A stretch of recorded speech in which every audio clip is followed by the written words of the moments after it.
Assalamualaikum warahmatullahi wabarakatuh. Hai teman-teman, hari ini saya akan melakukan keterampilan membaca foto toraks materi kardiovaskuler. Yang pertama saya akan lakukan adalah anamnesis. Assalamualaikum warahmatullahi wabarakatuh.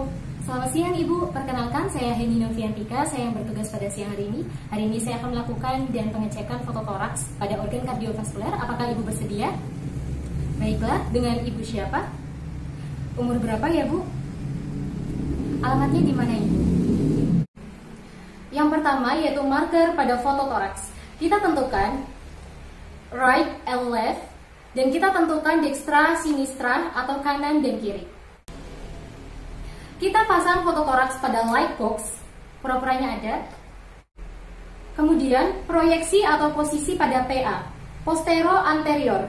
Tampak airflow level dari udara lambung dan tampak mergomedial dari skapula. Lateral kirinya, tampak diafragma kiri yang terpotong oleh bayangan jantung.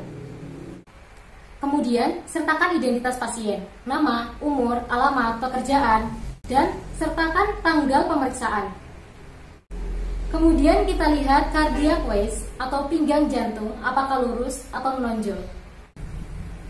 Adapun persyaratan foto toraks untuk proyeksi posterior anterior yang layak dideskripsikan. Yang pertama, mencangkup seluruh kavum toraks dan kedua apex paru, dextra dan sinistra, serta sinus costophrenicus. Inspirasi cukup bila diafragma kanan setinggi IGA 9 dan 10 posterior. Simetris bila corpus vertebrae-thoracalis terletak di tengah sendi sternoclavicularis. Kondisi foto cukup jika terlihat vertebra thoracalis 3 dan juga 4. Penilaian bentuk dan ukuran jantung. Normalnya jantung berbentuk seperti buah pir, buah jambu, dan juga alpukat. Abnormalnya bisa berbentuk khas seperti sepatu, oval.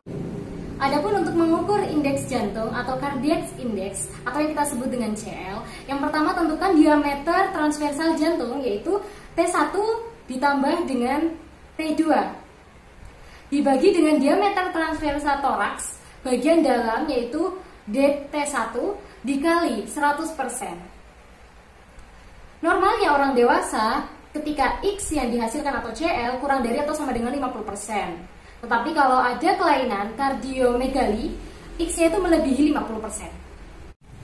Selanjutnya, mengidentifikasi penilaian segmen-segmen anatomis jantung.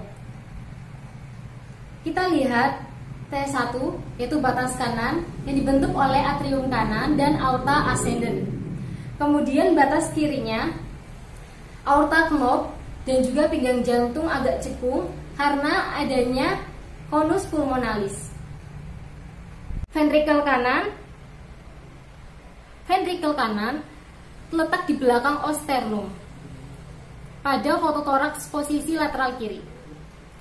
Kemudian untuk pembesaran segmen-segmen anatomis jantung, misalnya pada atrium kanan, misalnya membesar atrium kanan. Nah, atau yang kita sebut dengan right atrial enlargement, batas kanan jantung. Jika menonjol, diameter transversal kanan jantung jika dibagi diameter hemitoraks kanannya itu lebih dari 1/3.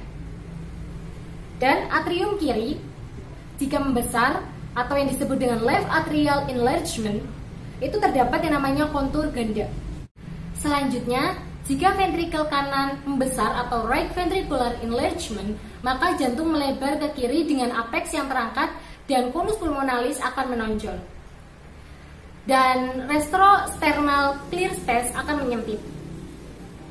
Kemudian untuk ventrikel kiri, jika membesar atau yang namanya dengan left ventricular enlargement, maka jantung akan melebar ke kiri dan apex akan tertanam serta retrocardiac clear space akan menyempit.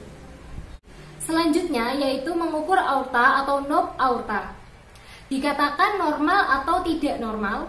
Maka kalau normal kita lihat A1 ditambah A2 kurang dari 4 cm atau jarak antara A1 dan A2 sekitar 3,5 sampai dengan 4 cm. Dan jika terjadi dilatasi aorta ketika A1 ditambah A2 lebih dari 4 cm.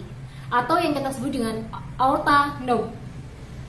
Menonjol dan A1-nya itu akan lebih dari 4 cm. Dan jika terjadi aorta elongasi, bila batas atas aorta terhadap pertengahan ujung-ujung klavikula kurang dari 2 cm ataupun kurang dari 1 cm dari batas bawah ujung klavikula. Selanjutnya, kita mengidentifikasi hilus. Hilus adalah arteri dan vena pulmonalis kiri lebih tinggi dari kanan. Cabang dari arteri pulmonalis kanan yaitu right descendant pulmonary artery, diameternya tidak boleh lebih dari 17 mm.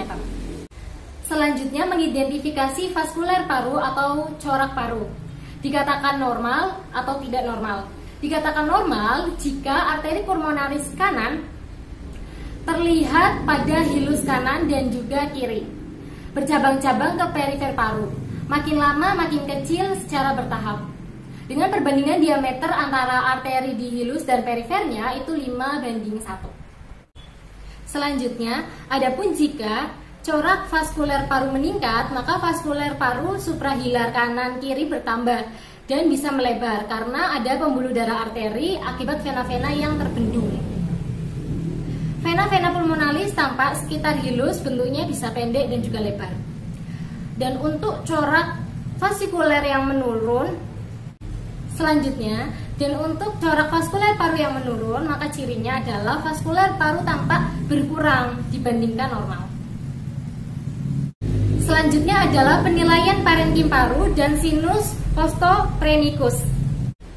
Terakhir adalah kesan diagnostik atau DD. Kita berikan penjelasan pada pasien apabila pasien mengalami terdapat kelainan dan perlu terdapat pemeriksaan lebih lanjut. Selanjutnya kita beri kesimpulan pada pasien. Dari CL yang dihasilkan 45% dan keadaan paru serta jantung pasien dalam keadaan normal, maka sampaikan pada pasien bahwa pasien tersebut dalam keadaan sehat dan normal. Terima kasih untuk teman-teman semua. Sekian dari penjelasan mengenai keterampilan membaca fototoraks materi kardiovaskuler. Wassalamualaikum warahmatullahi wabarakatuh. Mohon maaf apabila ada kekurangan dan kesalahan karena kita masih belajar. Jangan lupa like dan komen di bawah ini. Dadah.